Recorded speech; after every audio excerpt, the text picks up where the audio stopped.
ఆధ్యాత్మిక జీవితం బాగుంటే మిగతా అన్ని కష్టాలు కూడా ఎదుర్కోవచ్చు, అంతే కదా.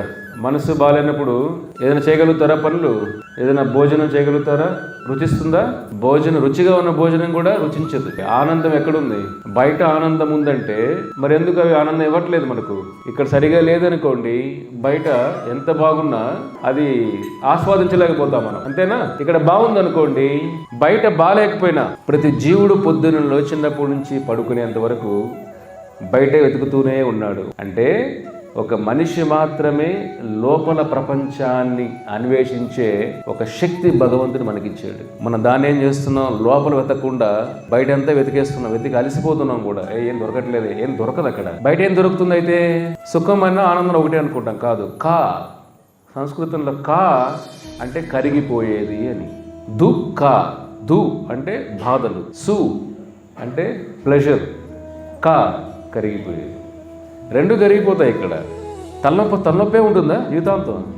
మాత్ర స్పర్శాస్తు కౌంతేయ సీత ఉష్ణ సుఖ దుఃఖదాహ. మన లోపల జీవితం ఏమిటి?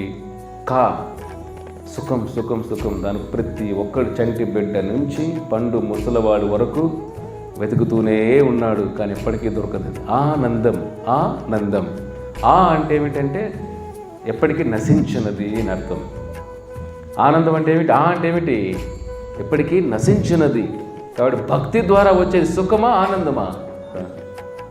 ఒక మనిషి జీవితంలో సుఖం ప్రతి జంతు దేహంలో కూడా దొరుకుతుంది. అర్థమవుతుందా? సుఖం ప్రతి జీవుడికి దొరుకుతుంది. ప్రతి జీవుడికి దొరికే సుఖం, ఆనందం దొరికే అవకాశం ఉన్నది ఒక్కటే మనిషికి మాత్రమే. ఎందుకంటే అది భక్తి ద్వారా మాత్రమే, భగవంతుడి ద్వారా మాత్రమే లభించే పదార్థం అది. అందుకే ఆనంద సముద్రంలో ఒక నీటి బిందువు మనకు తగిలిన మన ఆలోచన విధానం అంతా, మన గమ్యం అన్నీ మారిపోతుంది. కాబట్టి కృష్ణుడి గురించి మనం ఆయన ఆనంద సముద్రంలో చూడండి, యశోద ఎన్ని బాధలు ఉన్నా ఆ భక్తిలో కష్టాలు మర్చిపోతాం. Like, share and subscribe to HKM Kinderpore channel.